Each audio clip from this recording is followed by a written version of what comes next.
What's up, guys? Welcome back to the channel. Welcome back to a done deal transfer news update. It's been a while, because last summer we had Timothy Weah, and that was it, and the season before, like the one season before that, it was only Locatelli, and we know how things are going. But it's a done deal. We sign Adzic, or we are about to sign him, confirmed by Romano, Di Marzio, and the player's agent as well. So that's what we're going to talk about. Also, another update on DJALO as well. Um, Before we do that, like the video, subscribe to the channel, hit that bell notification, and let's jump straight into it.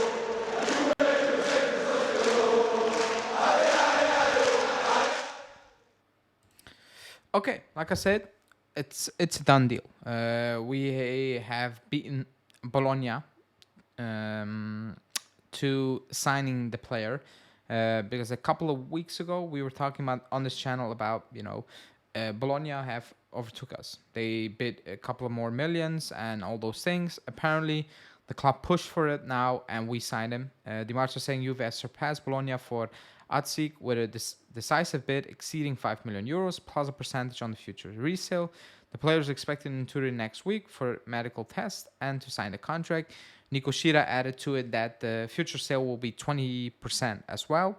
His agent spoke. He said it's close to getting done. He's saying Juve is Juve. He also added the player will stay at the club for the next 6 months on loan, and then in the summer he will join Juve. And Mirko Di Natale added to the story that he will join Juve in the summer, like Yildiz joined Juve. So no, I don't think Primavera, because Yildiz did the Primavera, but I think next gen, first team, all those things. Now, who is he? Again, I've not watched anything of that. I think very few have watched, and if you did, that's good. Let me know. Let others know in the comments. He's an attacking midfielder. He's 17. He scored. Let me see. I think he had 9 goals and 4 assists, 5 assists in 47 appearances. Now, if you calculate that, he played 30 games, 90 minutes, basically. That's the gist. So he's 1 and 2 in that regard in Champions League qualifiers, conference qualifiers, Conference League, and his own league, obviously, the first division. Is it fair to talk about numbers? No, for an attacking midfielder, that's good. I think that's decent. For this age, you might say, oh, it's in that league. Okay, I don't think we can be that type of fan now, especially because it's not immediately for the first team as well. Um, is 5.5 million a lot of money? If it flops and he only plays for the next gen, yes.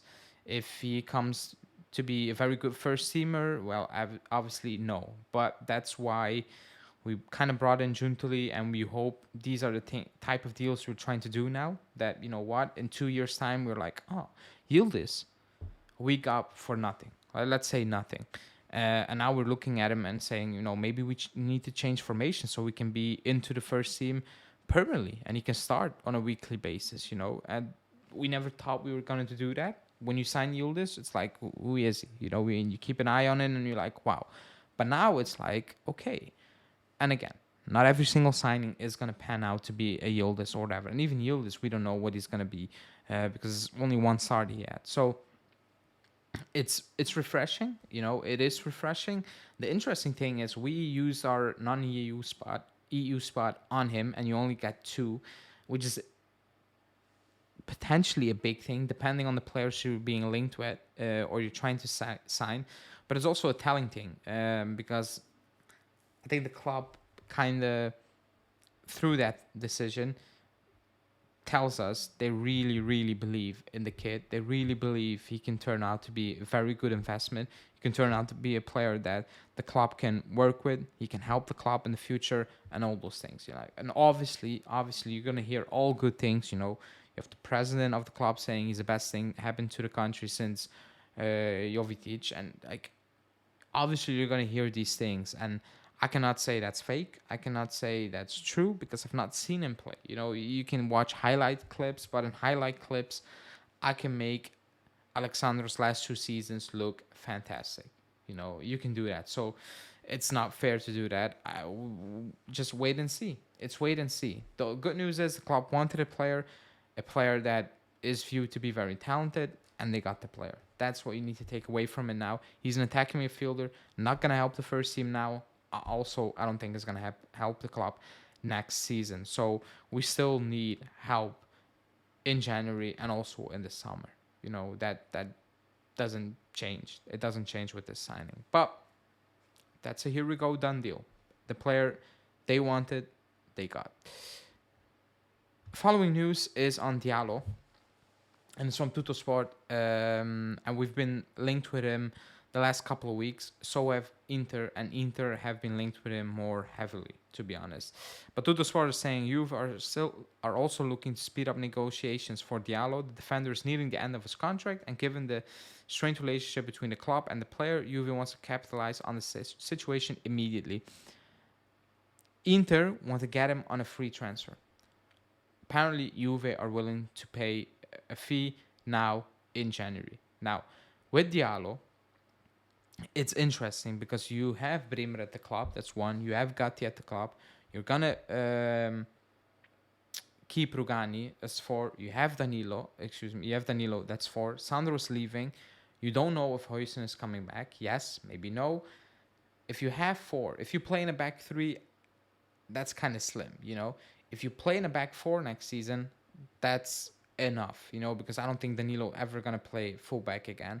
Then you have enough. So the DJALO thing is very, very confusing. You know, is a player we don't know about gonna leave? Are we gonna stick to 3-5-2 and they're gonna buy in now? He's gonna be cheap because he is a free agent in the summer. The interesting thing is I think he can play across the board from what I've seen. Obviously, he's a central midfielder, you know, mainly, but he can also play left back and right back if needed. You know, I don't think the club is looking at him to play him left back 100% or left back 100% of the time. However, he can fill in those positions. So maybe that's what the club is looking at, you know, free, or potentially free, very cheap. And you know what? Maybe he can turn out to be a very good right back or left back. Maybe De Sciglio is out of his way at the club. Maybe the club has other plans for way out. I don't know. But it's very confusing. I still think it's more about we're gonna mess with Inter a little bit and all those things. I don't view it as a signing we're trying to really push for, because we have bigger needs at the club in this team than DJALO, in my opinion. So we need to keep an eye on it, obviously. But it feels like it's just to mess with Inter a little bit, going off the news, to be honest, because Inter have been in talks with him for quite a long time, to be honest. So interesting to see, but we need to keep an eye on it, obviously. That's the daily.